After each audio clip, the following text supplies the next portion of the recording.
J'ai créé ce workflow avec N8N pour analyser les performances de mes sites web. Et avant de plonger dans les nœuds eux-mêmes, je voudrais vous montrer le résultat. Et comme vous pouvez le voir, c'est un fichier HTML qui contient bien sûr du HTML pour l'affichage, tout le CSS pour le styliser et aussi du JavaScript pour ajouter plus de fonctionnalités, comme par exemple le filtrage, l'exportation des données ainsi que ses effets, et ainsi de suite. Et la première étape consiste à analyser le trafic global. Donc ici, nous pouvons le voir. Et au fait, ce sont des données réelles. La seule chose que j'ai changée, c'est que j'ai supprimé les mots-clés ainsi que le domaine. Mais les données elles-mêmes proviennent d'un vrai site web. Et comme vous le voyez, nous avons ici une sorte de barre méta et on peut voir, j'ai créé le rapport à cette date et je compare deux périodes. C'est donc vraiment similaire. Si tu vas dans la Google Search Console et que tu compares les 3 derniers mois aux 3 mois précédents, sauf que tu peux aussi le configurer ici. Ou en d'autres termes, dans le flux de travail. Et comme vous pouvez le voir, nous avons le trafic global. Donc, on a environ 15 000 clics sur la dernière période et environ 18 000 clics dans la période précédente. Ici, on voit directement que les 15% perdus et les clics sont similaires pour les impressions, la position moyenne ainsi que le taux de clic. Et ensuite, on l'a aussi pour les appareils pour que tu puisses voir si tu performes vraiment bien. Bien selon l'appareil ou même pas vraiment. On voit que depuis le déploiement de l'aperçu IA, tout semble un peu raté. Mais au moins, ça nous donne la transparence de voir qu'en général, nos performances sont un peu moins bonnes. Un peu moins bien qu'avant et pas seulement pour un appareil spécifique parce que imagine que tu es bien sûr ordinateur, mais pour une raison quelconque, tes clics, impressions et ainsi de suite diminuent de plus en plus avec le temps. Alors il se peut que tu aies quelques problèmes techniques. Disons que la vitesse de la page est très lente ou que ton site n'est pas optimisé pour le mobile. Les appareils en général. Il en va de même pour la tablette. Et ensuite, on peut aussi vérifier le trafic par pays. Donc, par exemple, si vous avez un site web en anglais, ou plus généralement dans n'importe quelle langue, qui vise plusieurs pays. Alors, tu peux aussi l'analyser ici. Par exemple, ce site s'adresse principalement à un public allemand et contient aussi quelques articles en anglais. Donc, je pourrais dire OK, je veux voir les performances du bureau pour l'Allemagne. Et ensuite, j'ai une seule ligne, ce qui est logique, puisque nous avons filtré par pays et par appareil. Puis on peut voir comme le variation. Le taux de clic est d'environ 9%. Nous avons les impressions précédentes et actuelles ainsi que les clics. Et disons que tu veux voir la performance pour chaque appareil. Alors on peut cliquer ici sur tous les appareils, puis on peut voir que l'impression s'est un peu améliorée sur ordinateur et tablette, mais clairement pire sur mobile. Et si tu veux l'analyser encore plus, tu peux aussi exporter les données en CSV, fichier et le télécharger ailleurs. Une autre partie concerne la répartition des positions des mots-clés. Donc, cela n'a rien à voir avec le suivi des mots-clés, mais ça vérifie selon des seuils, pour le taux de clic ainsi que pour les impressions. Combien de mots-clés es-tu qui se classent dans le top 3 alors? Dans les plages, 4 à 10, 11 à 20 et au-delà de 20. Donc, c'est quelque chose que l'utilisateur peut voir immédiatement. Ensuite, pour les positions 4 à 10, il faut un peu faire défiler vers le bas. Et voici la deuxième page. Tout ce qui suit sera en dessous du top 22. Bien sûr, ça dépend si ta requête contient beaucoup de publicité, l'aperçu IA ou des produits. Alors être dans le top 3 ne signifie pas que vous êtes immédiatement visible si quelqu'un va chercher quelque chose. Une autre partie importante est le mouvement du classement des mots-clés.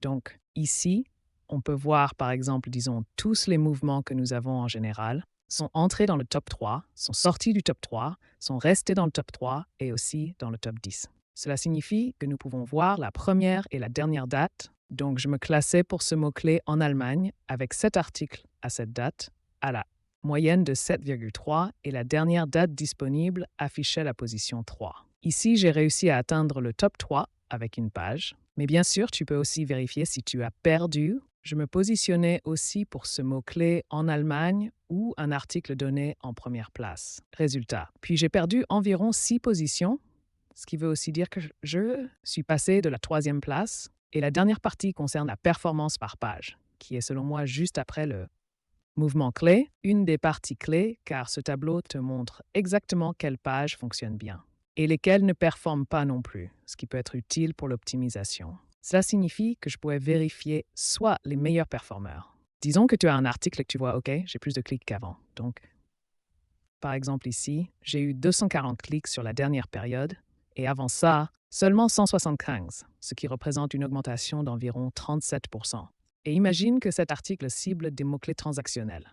Alors tu pourrais mettre à jour cet article, ajouter des liens affiliés ou même l'utiliser pour actualiser le maillage interne pour essayer d'attirer le trafic d'une page informative, par exemple, vers une page où quelqu'un va acheter quelque chose, ou en général où tu veux.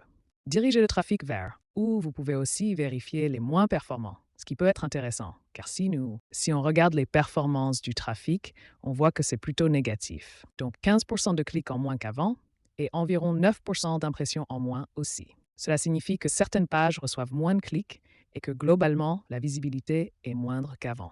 Cela signifie qu'il faut identifier quelles pages doivent être mises à jour, mettre à jour, et c'est ce que fait le tableau des performances par page. Ici, on voit que cette page est classée comme peu performante à cause du changement de clic. N'est clairement pas bon et nous avons perdu environ 47% de clics par rapport à la période précédente, comme vous pouvez aussi voir ici. Donc, lors de la dernière période, on a eu environ 669 puis 657, ce qui indique que cette page doit être mise à jour. Concernant la catégorisation, nous avons un meilleur performeur. Cela signifie qu'une page reçoit plus de clics qu'avant.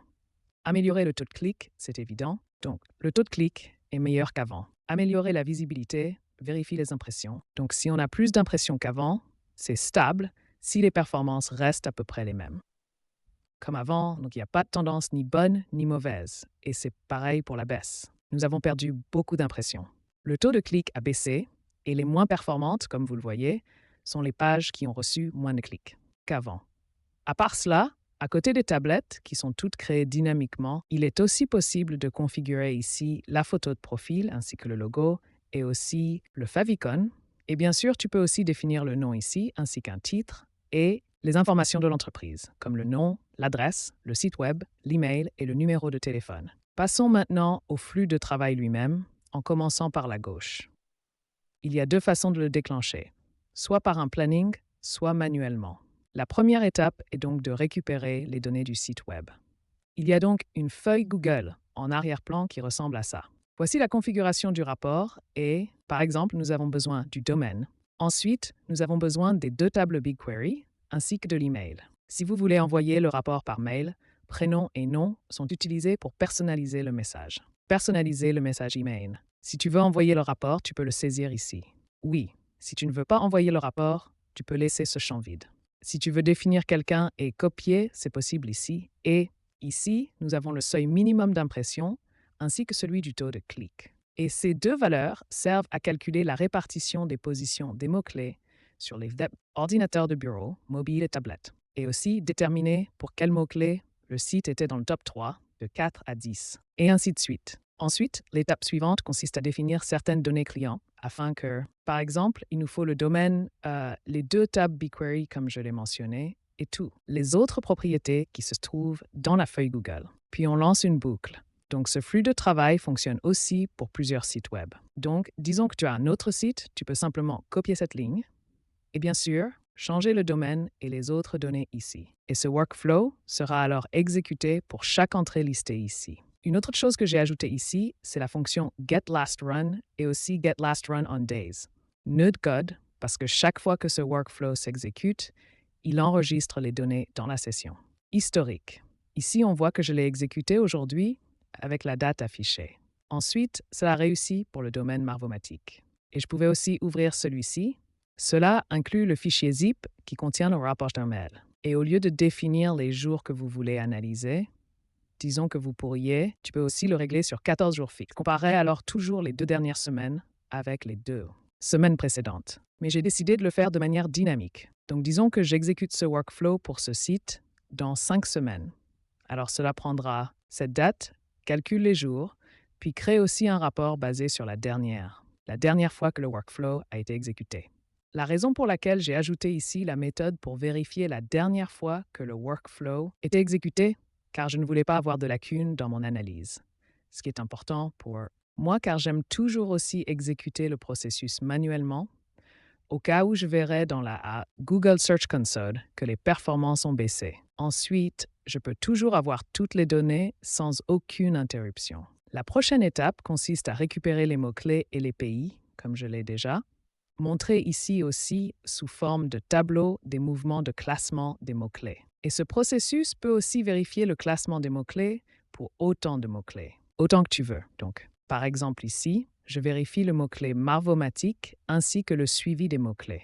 Rapport pour les pays Allemagne, États-Unis et Angleterre. Et si on regarde le rapport, on peut aussi le voir ici. Nous avons le mouvement du classement des mots-clés pour l'Allemagne, la Grande-Bretagne et les États-Unis pour toutes les pages qui sont actuellement classées pour ces mots-clés. Au fait, c'est aussi intéressant si tu veux vérifier si ton site gère bien ça, avec la cannibalisation de mots, car on peut aussi voir si plusieurs pages se positionnent pour le même mot-clé.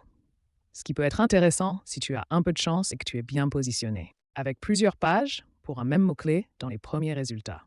Mais disons qu'un article est un article où quelqu'un va acheter quelque chose, donc qui te rapportera de l'argent à la fin de la journée. Et l'autre est un article informatif pour lequel tu veux probablement améliorer ton classement, ou plus généralement avec l'article qui génère des conversions.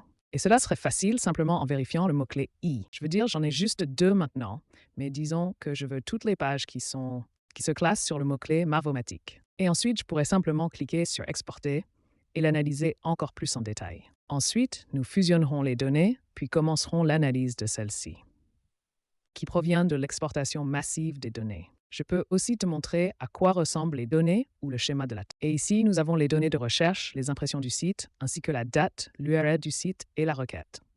Si la requête est anonymisée, pays, type de recherche, appareil et bien sûr impression et clic. Et la position. Et ensuite, nous avons aussi l'impression d'URL des données de recherche qui vous donne quelques informations sur la performance des pages. Donc, par exemple ici, on voit que la majorité de la visibilité revient à ma page d'atterrissage et aussi une page où j'ai quelques liens. Et ici, nous avons aussi des données comme le pays de la requête, le type de recherche, l'appareil et bien plus encore. Nous avons aussi les impressions, les clics et quelques positions. Et voici les nœuds BigQuery qui sont visibles ici donc, par exemple, pour le trafic global. Et la dernière période, nous avons eu 68 clics et puis ce fut 76. Et si on regarde ce nœud, on voit les clics actuels et les clics précédents, ainsi que pour les impressions, le taux de clic et aussi la variation. Ensuite, nous avons les performances par appareil, par pays, les pages et le mouvement des mots-clés. Les insights sur les mots-clés, c'est la répartition des positions des mots-clés. Et nous avons aussi défini les données de la barre méta que l'on peut voir ici, donc la date du rapport de domaine, ainsi que les 2 périodes que nous comparons. L'étape suivante consiste à tout fusionner à nouveau, puis de nombreux nœuds de code sont utilisés pour créer le HTML. Par exemple ici, nous avons du HTML pour créer les cartes KPI, puis aussi pour créer le row, variable qui est inséré en bas du HTML dans la carte script. Parce qu'ils utilisent tous aussi la pagination, comme tu peux le voir. Comme vous pouvez le voir ici, il est aussi possible de changer de page. Et si je passe à la page suivante, alors seulement 10 lignes sont chargées dans le DOM, ce qui est important. Si vous voulez analyser un site avec beaucoup de pages ou d'impressions en général, ou si vous avez beaucoup de données, ce n'est pas optimal de tout charger dans le fichier HTML et l'afficher, car sinon ce sera vraiment très long ou disons vraiment très volumineux. Fichiers et certains navigateurs ont aussi une limite liée à l'espace disque qui peuvent être utilisés. Cela signifie que si tu analyses une page et y mets beaucoup de données, probablement, ça va ramer ou même planter. Et ensuite, l'étape suivante est de fusionner à nouveau les données. Ici, nous avons le favicon, les graphiques, ainsi que les informations sur l'entreprise que nous pouvons voir. Ici, dans le pied de page. Et ensuite, tout est inséré dans le modèle HTML comme vous le voyez. Ici, nous avons le titre et le favicon. Il est aussi possible de modifier le style globalement. Donc, si tu changes la couleur principale ici, cela modifiera aussi toutes les sites qui utilisent la couleur principale. Et si l'on regarde dans le corps, on peut voir que nous avons ici le total, le trafic qui est aussi variable. Même chose pour le trafic par appareil, etc. On peut considérer que nous utilisons le modèle HTML comme une structure de base, puis pendant le processus, nous créons pour chaque partie un code qui est en fait du HTML avec le bonne classe CSS. Et ensuite, le résultat final sera un fichier HTML fonctionnel avec du JavaScript ainsi que les styles. Ensuite, on le convertit en chaîne base 64, puis enfin en fichier. Et pour pouvoir l'envoyer en pièce jointe, il faut d'abord le compresser en fichier zip de ce fichier.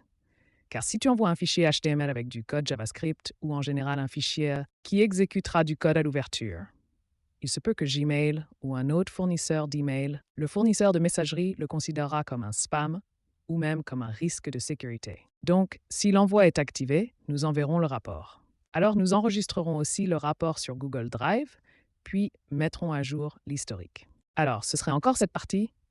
Et si on ajoute plusieurs domaines ici, alors tout le processus sera exécuté. Juste pour un autre domaine. Au cas où tu serais aussi intéressé par d'autres vidéos où j'explique comment configurer l'exportation massive de données et aussi analyser les données de votre site web en utilisant nReten ainsi que le nœud BigQuery. Et je vais montrer cette vidéo tout de suite. Et je mettrai aussi dans la description. Et si tu as des questions, n'hésite pas à me les poser. On se retrouve dans la prochaine vidéo.